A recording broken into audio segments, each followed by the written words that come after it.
Hadirin hadirat sedang salat Jumat yang berbahagia.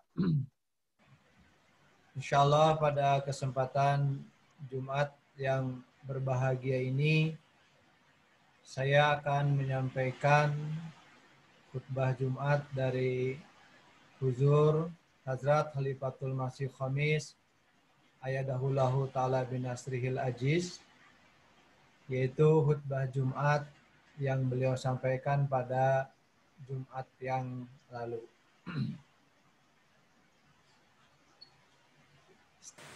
Setelah membaca tasyahud, ta'awuz dan surah Al-Fatihah, Hazrat Khalifatul Masih kelima Ayadahullahu Ta'ala binasrihil ajiz bersabda bahwa beliau akan menyampaikan riwayat tentang Hazrat Bilal bin Rabah radhiyallahu anhu.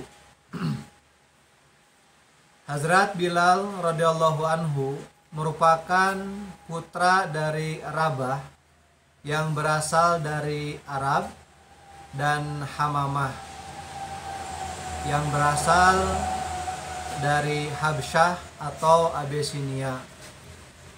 Beliau adalah budak dari Umayyah bin Khalaf. Menurut beberapa riwayat, Hazrat Bilal radhiyallahu anhu lahir di Mekah dan dikenal sebagai muwalidin, yaitu orang-orang yang bukan keturunan Arab murni. Salah satu istri beliau adalah saudara perempuan dari Hazrat Abdurrahman bin Auf radhiyallahu anhu. Beliau memiliki seorang saudara laki-laki yang bernama Khalid dan seorang saudara perempuan yang bernama Gufairah. Keteguhan Hazrat Bilal radhiyallahu anhu, Huzur Ayadahullahu Ta'ala binasrihil ajiz menyampaikan bahwasanya Nabi Shallallahu Alaihi Wasallam bersabda, Hazrat Bilal radhiyallahu anhu adalah orang pertama dari Abisinia yang menerima Islam. Menurut beberapa riwayat, Hazrat Bilal radhiyallahu anhu dianggap oleh sebagian pribadi yang lemah, sebagai pribadi yang lemah, sehingga kaum musyrik menjadikan beliau sebagai sasaran di dalam usaha untuk membuat orang-orang yang telah memeluk agama Islam agar berpaling dari agamanya itu. Namun Hazrat Bilal radhiyallahu anhu senantiasa tetap teguh dalam keimanan beliau. Ketika beliau disiksa dan dianiaya sedemikian rupa kejamnya oleh kaum musyrik, beliau diberitahu bahwa satu-satunya cara untuk menyelamatkan dari siksaan tersebut adalah dengan mengakui patung berhala dari Mekah sebagai Tuhannya. Akan tetapi Hazrat Bilal radhiyallahu anhu tetap mengatakan Ahad, Ahad. Majikannya kemudian membaringkan beliau di atas tanah yang sangat panas dan meletakkan batu di dadanya atau menyuruh anak-anak untuk menginjak-injak dada beliau radhiyallahu anhu. Ketika majikan beliau melihat Hazrat Bilal radhiyallahu anhu terus-menerus mengatakan Ahad, Ahad, atau Tuhan itu Esa, dia meminta tali untuk diikatkan di kaki beliau radhiyallahu anhu dan kemudian menyeretnya di jalan yang penuh dengan batu, juga penuh dengan kerikil. Ketika penyiksaan itu terjadi, Hazrat Abu Bakar radhiyallahu anhu datang dan membeli Hazrat Bilal radhiyallahu anhu dengan harga 280 dirham. Setelah itu, beliau kemudian membebaskannya dari perbudakan. Menurut sebuah riwayat yang diriwayatkan oleh Hazrat Aisyah radhiyallahu anha, Hazrat Bilal radhiyallahu anhu adalah salah satu dari 7 budak yang telah disiksa oleh majikannya, tetapi kemudian dibeli dan dibebaskan oleh Hazrat Abu Bakar radhiyallahu anhu.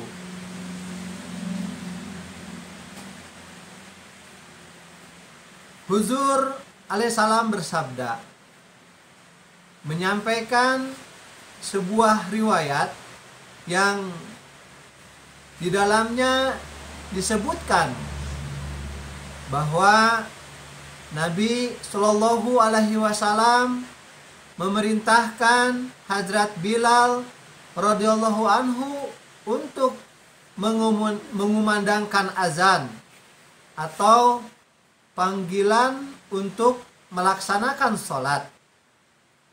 Ketika beliau mengumandangkan azan, Hazrat Bilal radhiyallahu anhu mengucapkan lafaz asyhadu, yaitu saya bersaksi, padahal yang seharusnya adalah asyhadu.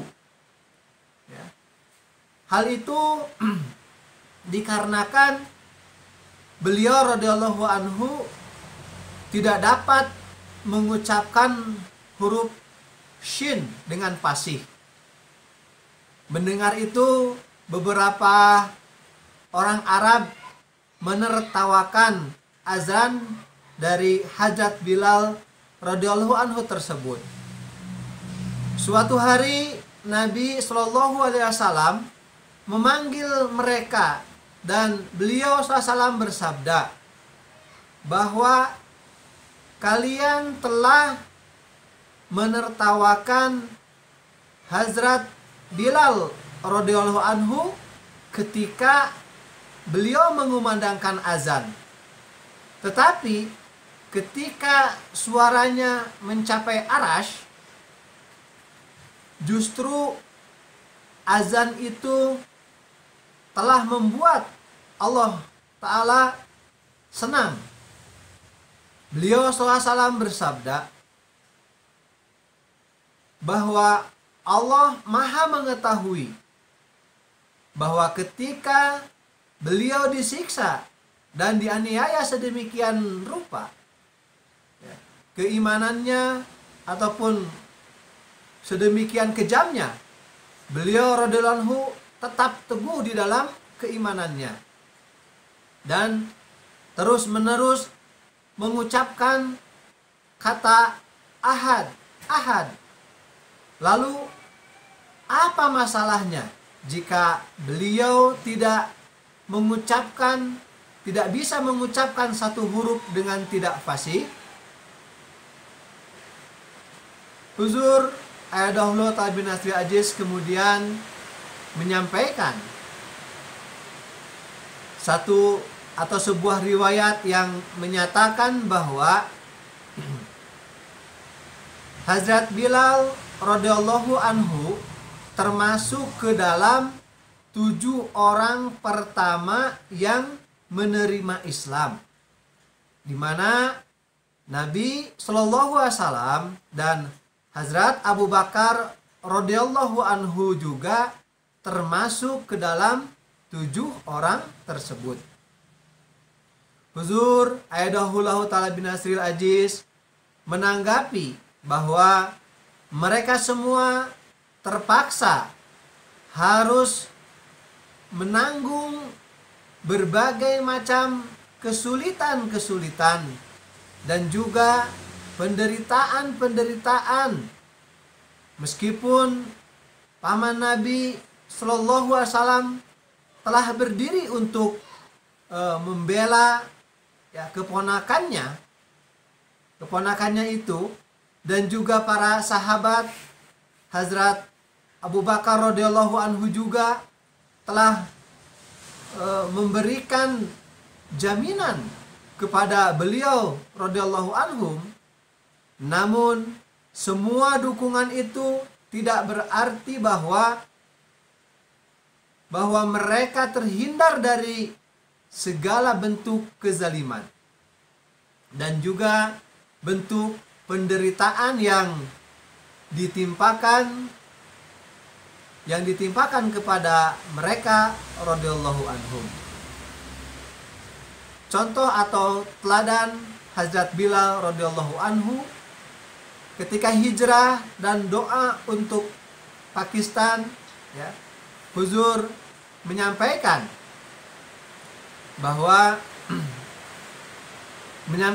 sebuah riwayat bahwa setelah peristiwa hijrah ke Madinah, Hazrat Abu Bakar radhiyallahu anhu dan Hazrat Bilal radhiyallahu anhu menderita sakit demam.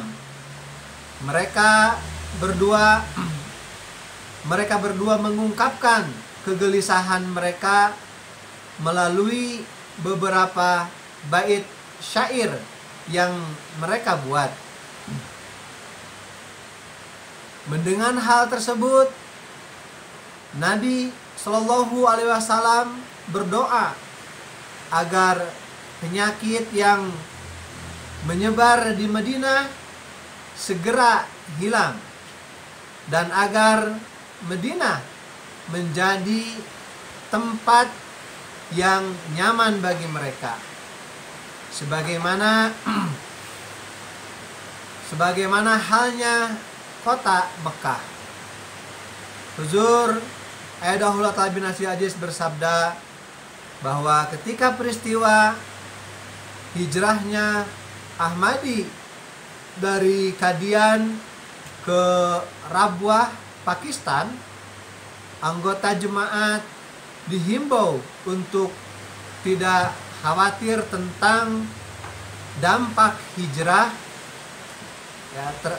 hijrah tersebut, sembari mengutip satu contoh dari Hazrat Bilal radhiyallahu anhu. Hazrat Khalifatul Masih kedua radhiyallahu anhu menyampaikan kepada anggota jemaat bahwa ketika Hazrat Bilal radhiyallahu anhu menderita sakit di Madinah dan mulai meratapi kondisi beliau tersebut, maka Nabi Shallallahu Alaihi Wasallam bertanya kepadanya, apakah ini akibat dari hijrah beliau ke Madinah? Oleh karena itu, Hazrat Khalifatul Masih Tsani radhiyallahu anhu kemudian beliau berpesan kepada anggota jemaat untuk tidak khawatir, ya, akan segala hal harta kekayaan yang telah mereka tinggalkan, ya. Akan tetapi ingatlah bahwa untuk siapa mereka telah meninggalkan semua hal tersebut, Huzur Ayadahullahu Ta'ala bin Nasril Aziz bersabda bahwa ini adalah pemikiran dari para Ahmadi ketika itu, bahwa hijrah ini dilakukan semata-mata demi Allah Subhanahu wa Ta'ala, terlepas dari fakta bahwa meskipun para Ahmadi telah mempersembahkan pengorbanan-pengorbanan yang paling besar ketika peristiwa pemisahan antara India dan Pakistan, dan juga yang paling banyak berkorban untuk pembentukan negara Pakistan. Namun para Ahmadi justru tidak menikmati hak-hak asasi yang paling dasar sekalipun di negara mereka. Huzur Ayadahullah Ta'ala bin Nasril Aziz bersabda bahwa jemaat kita tidak membutuhkan pengakuan dari Pakistan. Namun mereka yang melakukan tindakan seperti itu sangat merugikan negara. Huzur Ayadahullahu Ta'ala bin Nasril Aziz lalu beliau berdoa agar Pakistan terhindar dari orang-orang yang seperti demikian. Penderitaan yang dialami oleh Hazrat Bilal radhiyallahu anhu melanjutkan riwayat tentang kehidupan Hazrat Bilal radhiyallahu anhu. Huzur Ayadahullah Ta'ala bin Nasril Aziz bersabda bahwa Hazrat Bilal radhiyallahu ta'ala anhu ikut serta di dalam semua peperangan bersama dengan Nabi Shallallahu Alaihi Wasallam. Ketika perang Badar, Hazrat Bilal radhiyallahu anhu membunuh Umayyah bin Khalaf yang mana dulu telah menyiksanya hanya karena beliau adalah seorang Muslim. Dan Huzur Ayadahullah Ta'ala bin Nasril Aziz menyampaikan sebuah riwayat yang di dalamnya Nabi Shallallahu Alaihi Wasallam bersabda bahwa beliau mengalami penderitaan yang sedemikian rupa sehingga suatu kali beliau Shallallahu Alaihi Wasallam dan Hazrat Bilal radhiyallahu anhu tidak memiliki makanan apapun untuk dimakan selama 3 hari. Selama 3 hari lamanya.